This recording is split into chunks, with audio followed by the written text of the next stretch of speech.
وڵاتە نەبێ بینێرانی شارپرێس حکوومەتی هەرێمی کوردستان بە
سڵاوتە نەبێ بینێرانی شارپرێس حکوومەتی هەرێمی کوردستان لە ئێستادا لە دابشکردنی موچە بەردەوامە و تا ئێستا و لە دوای 20 ڕۆژ لە دەستپێکردنی دابشکردنی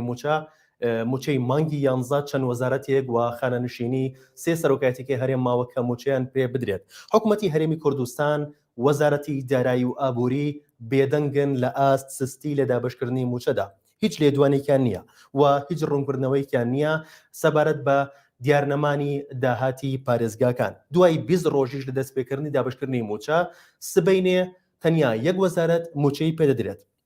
گفتوگۆیان بابەتەنە دەکەین لەگەڵ بەڕێز عەلی حەمەد ساڵح ئەندامی پەرلەمانی کوردستان لە شاری هەولێرەوە بە شێوەیەکی ڕاستەوخۆ لەگەڵمانە. کاک عەلی سڵاوت لێبێ ئەم کاتت باش. دووەکەوتنی موچە پەیوەندی بە چیەوە هەیە؟ بەناوی خوای گەورە و میهرەبان سوپاس بۆ جەناب. طبعاً ئێستا موچە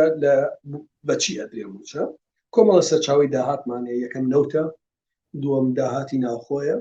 سێم 200 ملیارەکەی بەخایە، چوارەمەوەی هاوپەیمانانە.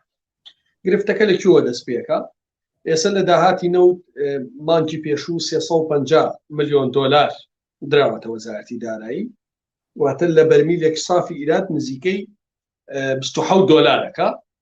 ئەمە بیکەی بە دینارە کاتە 500 و نزیکەی 15 ملیار دینار. ئەم 515 ملیار دینارە دابەشکراوە. دەبوو داهاتی مانگی پێشووتر مانگی 11 نەک مانگی 12 لە میدیا بە هەڵە نووسی بوویان مانگی 11 بگەڕایەتەوە تاوەکو ئەم ساتەی من و تۆ قسەیەکەین داهاتی ناوخۆ بۆ تەمویلی موچە نەک بۆ خەرجەکانی تر نەگەڕاوە. داهاتی ناوخۆ چەندە؟ ئەگەر مانگی 2 ببینین 374 ملیار دینار داهاتی ناوخۆ بۆ تەمویلی موچە کە داهاتی سلێمانی تەنیا بۆ تەمویلی موچە جیاواز لە خەرجی مەشارێوەوانە سلێمانی 161 ملیار بووە، هەولێر 213 ملیار بووە، 43 بە 50. ئەم داهاتە لە مانگی 2 بۆ تاوەکو مانگی پێدا طبعاً 11 ناتوە تا دە بەردەوام کەمی کرد تا هات بۆ چەند لە 374 ملیارەوە هات بۆ 161 ملیار، واتە 213 ملیار دینار کەمی کرد. باش ئەم 213 ملیار دینارە کەمی کردووە چی لێ هاتووە؟ ئەمە پرسیارە جدیەکەیە. مایەوە 161 ملیار. ئەم مانگە 161 ملیارەکەش نەگەڕ. ئەم مانگە 161 ملیارەکەش نەگەڕاتەوە، بە تێکرا نزیکەی 20 ملیارێک گەڕاوەتەوەی من بسانم کە ڕەبتی بە داهاتی بەشێکی داهاتی دهۆک و براین خەلوئانەوە. پرسیاری جدی ئەوەیە لە مانگی 2 بۆ ئێستا 374 ملیار چی لێ هاتووە؟ ئەگەر بەغداش پارەکە نەنێرێ ئەم 374ەوە خۆی بمێنێ کە خۆتان نەزانن مانگی 2 شەر قاچاقی هەبوو، هەر گەندەڵی هەبوو، هەر ئەوە بوو. یعنی ئێمە داوای چاکسازی ناکەین. داواکەین وەکو مانگی 2 تەمویلی موچەکەن 374 ملیار لەگەڵ ئەوەی کە پارەی نەوتیش هیچ چاکسازی تیامەکەن هەر 27 دۆلارەکە بێبە بە 350 میلیۆن دۆلار کە 515 ملیارەکە لەگەڵ 374 ملیار دینار کێشەی موچە چارەسەرە بێ بە بێبەخدا ئێستا کە داهاتی ناخۆکە ناگەڕێتەوە بەڵتاکەش دیارە تا ئەمڕۆژ تەسلیم نەبووە لە وەسارەتی دارایی بۆی موچە لەدرا. کاک عەلی لە ئاست سستی لە دابەشکردنی موچەیە 20 ڕۆژە موچەی مانگی 11 دابشکردنی موچەی مانگی 11 سی پێکردو تا ئێستا ئەوەی کە ئەیبینین تەواو نەبوو زۆر بە سستی پرۆسەکە ئەچێ بڕێوە بەڵام حکومەتی هەرێمی کوردستان بۆ بێدەنگە بۆ کیش جدوانێکی فەرمی نییە. منم ڕۆژ داوام کرد داواکارین حکومەتی هەرێمی کوردستان بە تاگەت سەرۆکی حکومەت و جێگرەکەی ئێستا کەسیی بەدەست نییە ئەوەشی تیاتی لە نەکبەتی خۆیەتی یا لەبەرەوە کار پێمان بڵێن حکمت چییە داهاتی ناوخۆ لە 374 ملیارەوە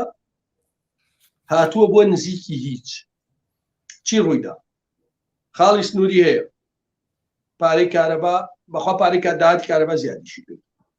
خەڵک ڕسوماتەدا ڕسومات زێبە یان چی ڕوویدا بوومە لەرزە بوو نەوەوی بوو کۆرۆنایکی گەورە هات خجاتەوەسا نەفەس نەماشیان چی ڕوویدا داهاتی ناوخۆ نەمێنی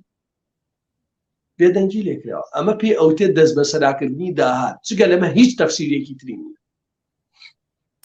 حکوومەتی هەرێمی کوردستان بەردەوام لە کاتی دابشکردنی موچەیە باز لە نەگەڕانەوەی داهاتی سلێمانیەکە تەنیا داهاتی سلێمانی کێشەیە بۆ دابشکردنی موچە بۆ بەس بە سلێمانی باسەکرێت. بەڵێ طبعا من بۆ من یەکێتی پارتی جیاوازیان نییە و زۆر کە من لە دنیا دوو هێز بەقەدەر پارتی یەکێتی لێ زۆر کە من هەردووکیان باڕیان بۆیە دادگا حزبی بێ هەردووکیان باڕیانی هێزی چەکداریانە بێ مخابراتیانە بێ ئەعلامیان زۆر لێکەچن خۆپشاندان سەر بەڵام ڕاستیە بێ بووتێ تاوەکو مانگیدا داهاتی ناوخۆ بۆ تەمویلی موچە سلێمانی لە 143 تەواوکاریدا هەولێر لە 157دا هیچ مانگی هەولێر 50 نەبووە سلێمانی 42 یعنی وەکو یەک بەشداریان بۆ ئەم مانگەش ئەم تەفسیرە ینی لەوانەیە ئیدارەی هەولێر و دۆکیاوەیە وتێ ئیدارەی پارتی بڵێ تایەکێتی نێنێرە منیش ناینێرە چی نانێری کوا بە خۆتۆ پارە لە یەکێتی نابڕی لە هاوسەرۆک و جەگری سەرۆکی حکومەت نابڕی پارە لەو موچە خۆر و مۆزەفانەیە بڕی کە بەشی زۆری هیچ حزبێکی قبوڵ نەبوو یعنی کەواتە چی ڕووەدا بە هەردووکیانەوە سزای خەڵکی کوردستانەدا جا کێ دەست پێشخەرە کێ دووەم ئەیکا لە نەتیجە هەردووکیانەکەن بەڵێ منیش ئەوەم بیستووە کە گوایە بەرپرسانی پارتی و توانە ئەگەر نەینێرن ئێمەش ناینێرن ئەی ناینێری چی لێگەی قوربانەی بێ بۆ کوێ بێ چی لێکری وە بێ پرسیار کردوانە کاک عەلی باز لە 200 ملیارەکە ئاکرێت لە ئێستادا حکوومەتی هەرێمی کوردستان چاوەڕێی لە بەغدا و 200 ملیارەکەی بۆ بێت ئەو کاتە بە شێوەیەکی دیکە لیستی موچە بڵاو بکاتەوە و دابشکردنی موچە بە شێوەیەکی دیکە دەست پێ بکات ئەگەر 200 ملیارەکە نەما حکوومەتی هەرێمی کوردستان چۆن موچە دابەشەکات چارەنووسی موچەی فەرمانبەرانی هەرێم چی لێ دێت بەم نەوعانانەوێ دابەشیکەن ئەمانە ینی بەدەر لە وەڵامە حسابی و ڕقەمەکە بێمنەت بوون یەکێتی و پارتی وە لە زڵنیانەکەی سەرۆکی حکومەت و جپی ئەنوە بەدیل نییە خۆیان حاکمن موچە بدرێ نەدرێ نیە ئەگەر نا گریمان بەغدا نەینا داهاتی ناوخۆ گەر وەکو مانگی دوو بێ کە من مستەمسەکاتم لەبەردەست عین لە خۆمە قسە ناکەم و تەمویلی موچە 374 ملیار بۆ 374 ملیار ئەگەر نەوتی 350 میلیۆن دۆلارە درێ بەبێ هیچ چاکسازیەک لە نەوتە هەرم 350 میلیۆن دۆلارە بدرێ لەگەڵ 374 ملیارەکەی داهاتی ناوخۆ بۆ تەمویلی موچە کێشەی موچە چارەسەر بڵێ کێشەی بنزین کێشەی کارەبا ئاو تەندروستی پەروەردە هەر شتێک دەستی بۆ بەی کێشەیە ئایا حکومڕانی بەم جۆرە ئەمریکا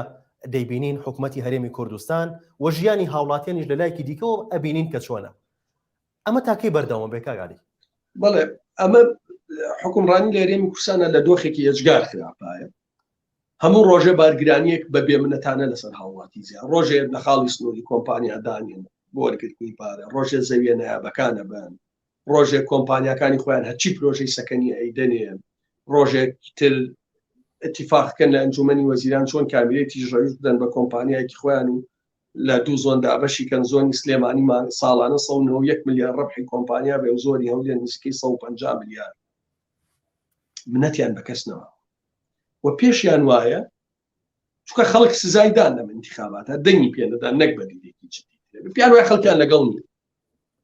و دیارە پارتی لە 16 و شتێکی کۆی دەنگدەرانی هێناوە کێتی نزیکەی لە 6 بۆ حکمی خەڵک و ئۆپۆزیسیۆنێکی جدی بەهێزی خاوەن مەعریفە و ڕوئیای مستەقیلیش نییە کە بتوانێت ڕوبەڕوویان بێتەوە مەسەن لە 2012 ئەم فۆرمە لە قاچاقی نەبوو جورئەتیان نەیەکرد هەر کۆمپانیایەک بێت لە ساسیمانە دەیت ئەوانە تا ڕادێک کەمتر بوو گەندەڵێ بوو بەسەلەن موچەی بندیواریانە کرد زەویەکی ڕکون بۆ ئەم مقاولاتێ بوو ئەوانە بوو بەڵام ئەوەی ئێسەیە بێتان بووە ئەمە هۆکارەکەی چیە تاوەکو ئۆپۆزیسیۆنێکی عەقڵانی جدی ڕادیکالی بەهێزی خاوەن ڕوئیا نێت ئەمانە بەم فۆرمە بەردەوام من گەیشتومە تەقاعین پێم وایە ئەمە حەلەکەیە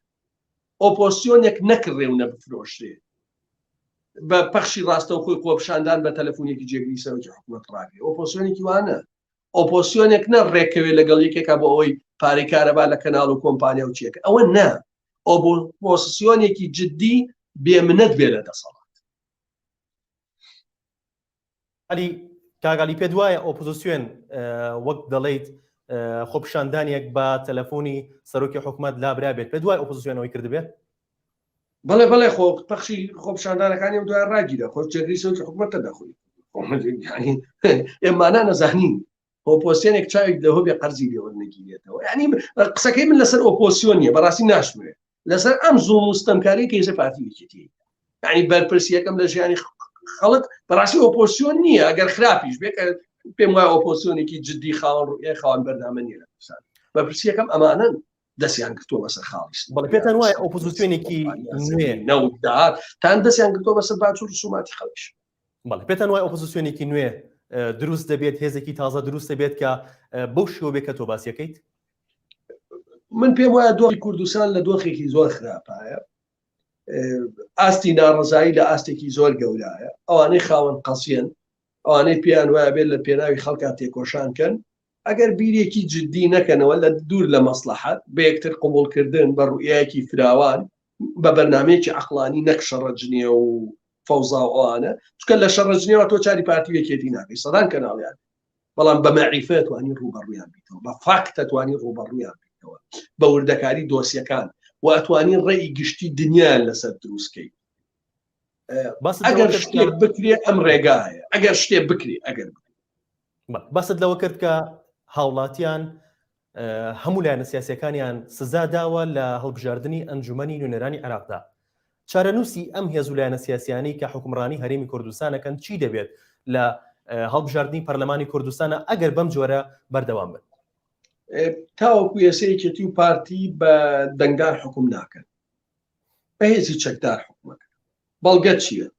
بەڵگەم ئەوەیە لە دوای 96ەوە لە دوای سیوێکی ئابەوە بچووکترین خەریتەی سیاسی گۆڕانی بەسەر هاتووە ناحەیەک لە سنووری یەکێتیوە کەوتۆ دەدەست پارتی نه وەکو خۆیەتی ئەوەی تا هێسا هەیە بە زمنی هێزی چەکدار و هێزی ئەمنی و ئەو دابەشبوونە ئەقلیمی و زەختەی کە هەیە تا ئێستا هەڵبژاردن نەیتوانیوە گۆڕانکاری دروستکە ڕاستە لە مەرحەلەیەکە گۆڕان دروست بوو فشاری بەهێزی کرد دەوری هەبوو بۆ ڕاگررتنی کۆمەڵێشێت بۆ وشیاریەکی گەورە بەڵام ئێستا دابەشبوونەکە دابشبوونێکی سەربازیە بەڵام مەرج نییە مەتاسەر بەردەوە ئێستا زەختی دەوری هەیە بەڵام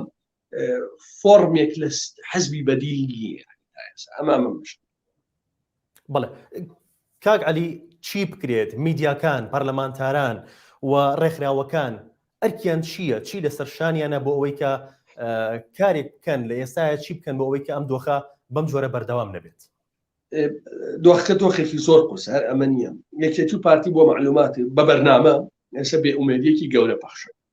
بە بەرنامە و کە کاریگەریشی کردووە ئێستا مەسەن ئێمە قسەیەکەین کاکە من باسی شتێکی طبیعی ناکەم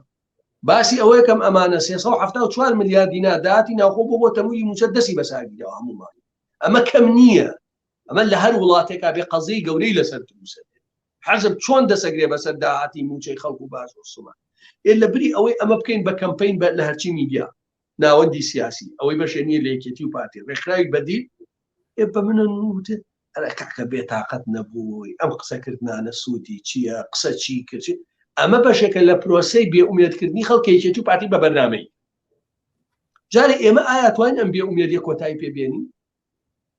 ئەتوانین ئەمە چۆن ئومێد بدەینەوە بە خەڵک چۆن بڵێن بڵێ بێ لە قسەوە دەست پێ بکەین دوای فۆرمێکی سیاسی بدۆزینەوە دوای فشاری مەدەنیکەین دوای عیلاقاتی دەولی بەکاربێنین دوای لۆبیکەین دوای ئەمە گرنگە میدیا بێ دەوری هەبێ لەمە کە تا ئێستا دەورەکە لاوازە ئایا بۆ ئەوەیە ئەو میدیانە پیشەی ئیشەکەن خەمخۆرن بەراورد بەوەی میدیای سوڵتە کە پارێکی زۆر هەڵەپێش کاریگەری نەبووە بەڵام خەڵک لە یەکێتی و پارتی بێئومێدە هێشتا ئومێدێکی تری نەدۆزی لەوان بێئومێدە و لە ماڵە لەوان بێئومێدە و نیگەرانە ئومێدێکی تری نەدۆزیەوەتەوە بۆیە بێم ئەم معریفە وردە دروستکەین کە خەڵک تێبگا ئەو شۆرش جا شۆرشی هەڵبژارتن بێ شۆرشی مەدەنی بێ چی بێ تۆ بێت لە پێناوی خۆتایەکی نەک لە پێناوی ڕابەرێکە ینی بۆ ڕابەرێ بشی پێ وایە نەوشوا مستەفای هەیە کرێ شۆرش پێ نەوشوا مستەفایەک نەمایتر شۆرش ئەو شۆرشە بۆ نەوشوا مستەفا شۆرش نییە بۆ خۆت شۆرش نییە بۆ گۆڕانکاری بۆیە ئەبێ وردە معریفە دروستکەین کە خەڵک هێشتا ئێمە کەم قسەمان 10 ساڵ قسەکەین 10 ساڵ چییە 10 ساڵ چییە بۆ شارکردنەوەی خەڵک شۆرشی فەڕەنسی چەندێ قسەیان کرد چەندێ جوڵەیان کرد دوای سەر نەکەوت دوای هەم دەستیان پێکردەوە وە لە دنیا ڕێنسانس تەمەنی چەند بوو بۆیە ینی ئەبێ ئەمە خەڵکی جددیەوێت دوو یەکێتی و پارتی زۆر لێزانترن لە چی بە کۆمەڵێک بابەتی لاوەکی خەڵک مەشغوڵەکەن مەسەڵەن یەک شتێک کە قەزیە نییە مەسەڵەن قسەی مەلایە قسەی ڕۆشنبیریە قسەی نووسەرە هەموو کۆمەلگەی خەریکی ئەمە بابەت تۆ 374 ملیاری داهاتە بردووە قاچاقی بەسەرەوە پێ خواردنی کسپایان ئازادی دادگا سوپا میلیشیا هەموو ینی ئەمە کاتێوێت کە تێبگەین کە قەزیە گەورەکانی ئێمە چین ئەولەویەتی پێبین و بێت توانای پرسیارکردنمان دەبێت ینی میلەتێ توانای پرسیارکردنی دەبێت ناتوانێت گۆڕانکاری دروستکە مەسەن نەتوانێت پرسیارکە کوڕی بەرپرسەکان ئەم هەموو ملیۆنە دۆلاریان لێکوێ هی منە بە هی خۆی بزانێت نەک دوای کەوێت تامە زۆر بینین و ڕسم کرد تاوەکو توانای پرسیارکردن لە ناو ئێمە دروست نەبێت ئەم دۆ خەبەرەوە خراپتر بەڵێ گوزەرانی ینی مەسەن بەسیترین شت ئێستا حەزب قەرارەدا جادەقیق کۆڵان شۆستەکە داخلی ئاوەدا خەڵک پرسیار ناکە پارە دەچوو ینی میلەتێ نەتوانێت پرسیارکە ناتوانێت گۆڕانکاری بکات بار و گوزەرانی هاوڵاتیان بەگشتی فەرمانبەران مامۆستایان بە جۆرێک نییە کە جارێکی دیکە هەرێمی کوردستان بەرەو خۆپیشاندانێکی سەرتاسەری بەرێت ئەمان پێیان وایە خۆپیشاندانیش بکرێ سەرکوتیەکەن کە بیرێکی غەڵەیە پێیان وایە ئەمەی سلێمانی کردیان یا ئەمەی تەلەبەکان کردیان لە تێکڕای کوردستانیش بوو سلێمانی نەبوو سەرکەوتوو بوون کە پێم وایە سەرکەوتوو نەبوون خواستی قوتابی تا ڕادێک ئەگەر چی خواستێکی جوزئی خۆشیانە سەرکەوتنی بەدەستێدا پێیان وایە ئەگەر خۆپیشاندانیش کرێ بەدیل نییە ئۆپۆزیۆنێکی جددی نییە ڕوئیان نیە ماوەیەکە و دامکێتەوە بەڵام لە ناخا ناڕزایی خەڵک ئەکوڵێ بەڵام هێشتا مەنجەڵەکە سەرەکەی لێ نەبووتەوە ئەگەر نا ئێستا ئەوانەی حکمی سلێمانی ئەەکەن کە یەکێتی و گۆڕانن بە هەر دووچیانەوە لە ساڵ دەی خەڵکی دەنگی خەڵکی سلێمانیان هەرگیز بە لە ساڵ دەناتوانێت شاری هەرگیز ناتوانێت حکومەکە ئەوەیە کە ئەیبینی بۆ پارتیش وایە پارتی لە هەولێرە نەکەشتوتە لە ساڵ بۆ معلومات ئەوانەیە زۆر کەم کەوانەی مافی بەشداربوونی دەنگدانیان هەیە ئەوەی کە هەیە ئەنوێ بەهێزی ئەمنی و بە جاسوس و بە دەستگا و بە چی ئەوانە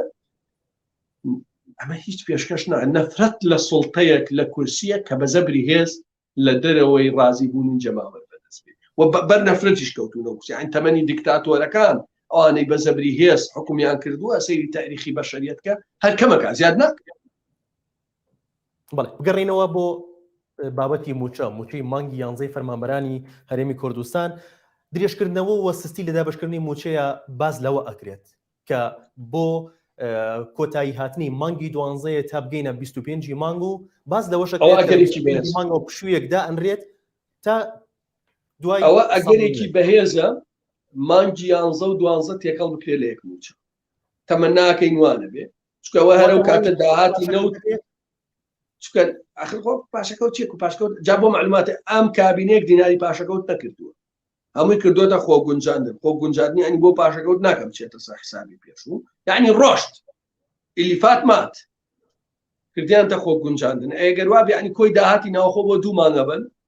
$700 ملیۆن داهاتی نەوتێنەوە لە هەر بەرمیلە $27 نەکۆی گشتی چکە بۆ 2 مانگ 350 ملیۆنەکە بەشێک گەورەی داهاتی نەوت تاوانێکی گەورەیە لە میلەت کەواتە چاوەڕێ بکرێت فەرمانبەرانی هەرێمی کوردستان مامۆستایان موچەی مانگی 12 وەربگرن وەک ئەگەر شارێکی گەورە بەیەکەوە دەست پێ بکەین وا بکە لە بەیانی و دوو بەیانیە زەختێ بکەین داهاتی مانگی 11 بگەڕێنەوە ئەتوانرێت موچە دابەشکرێ بەڵام ئەگەر بێدەنگی لێ بکرێ ئەنی دا خەڵک داواکە بێدەنگ بین باسی نەکەین ئەگەر بێدەنگی لێ بکرێ بەڵێ دۆخکرا بێپارەی نیانی من قەنەعەتم بۆ نییە پارە نەبێ ئەمڕۆ حکوومەت چ بەرپرسێکی حکوومەت چ بەرپرسێکی حەزب ئەڵێ لەبەر بێداهاتی پارە نییە ئەچینە بەرنامەیەکی ڕاستەوخۆوە لە هەر کەناڵێ ئەوانەیان من بەڵگەکانە کاک علی سەرۆکی حکوومەتی هەرێمی کوردستان مەسرور بارزانی باسی لەوە کرد کە لە هەموو 25 مانگێکە موچەی فەرمانبەرانی هەرێمی کوردستان بەدەست بە دابەشکردنی ئەکرێت بەڵام نەوی چەند ڕۆژی ڕاستە لە 25 مانگە دەست بە دابەشکردنی موچە کراوە بەڵام ئەم سستی لە دابەشکردنی موچەیە لەکوێی ئەو قسەیە جێگەی بێتەوە ئەکرێ 25 مانگ دەست پێ بکەیت و 24 مانگی پێش و تاوا ببین نا یعنی ئەمە من دیسان تاکی دەکەمەوە ناتوانم هیچ وەڵامێکی عەقڵانی منطقی حسابی ئیداری بدۆزمەوە دارایی بدۆزمەوە تۆ لە مانجی دووە لە 24 دوو 374 ملیاری داهاتی ناوخۆ داوە بە موچە بەس بۆ موچە داهاتی ناوخۆ بۆ موچە ئەینا پارەی وردە پرۆژە و شتیشە نەبووە لە 24 دووە داوتە ئێستا لە 15 دوانزە ئامادەنی نیوەی ئەو بڕێمانی دووش بدەین چێ قەنەعەت بەمە هیچ بەرچاوڕوونیەک هەیە بۆ ساڵی داهاتوو ئەماکەم بە کۆتا پرسیارم کاک علی مامۆستایانی هەرێمی کوردستان زۆر دوو دڵن لە ساڵی داهاتوو ئەڵێن ئەم موچەی کە وەرێگرین تەوا ئەمە کۆتا موچێ و لە مانگ یەکە و موچە نەما ئەمە تا چەند ڕاستە هیچ منطق نییە لە مانگ یەکەوە موچە نەمێنێ ئەوە نەوتەوە ئەفرۆشێ و پارێنەوە دیارە من پێم وانە بەغاش 200 ملیارەکە ڕاگرێ ئەمێنێتەوە ئێمە کێشەیەکی گەورەمان هەیە لەگەڵ سوڵتا داهاتی ناوخۆیە فەرمو بابەیەکەوە فشارکەین پشتیوانیمان کرد با پێتان دەڵێم داهاتی خاڵە سنووریەکان چەنە ئەزانم کارەبا چەنە ئەزانم هەمووی وەرگرتووە با هەمومان بێک دەنگ بڵێین داهاتی ناوخۆتان چی لێ کردووە با کەمپەینێکی بۆ بکەین فشارێکی بۆ بکەین بزانێگا بە نەتیجەیانە سپاس بۆ بەڕێز علی حەمەد ساڵح ئەندەمی پەرلەمانی کوردستان بە شوێنکە ڕاستەوخۆ لە شاری هەولێرەوە لەگەڵمان بوویت سپاس بۆ ئێوەش کە تا ئێستا بینەرمان بوون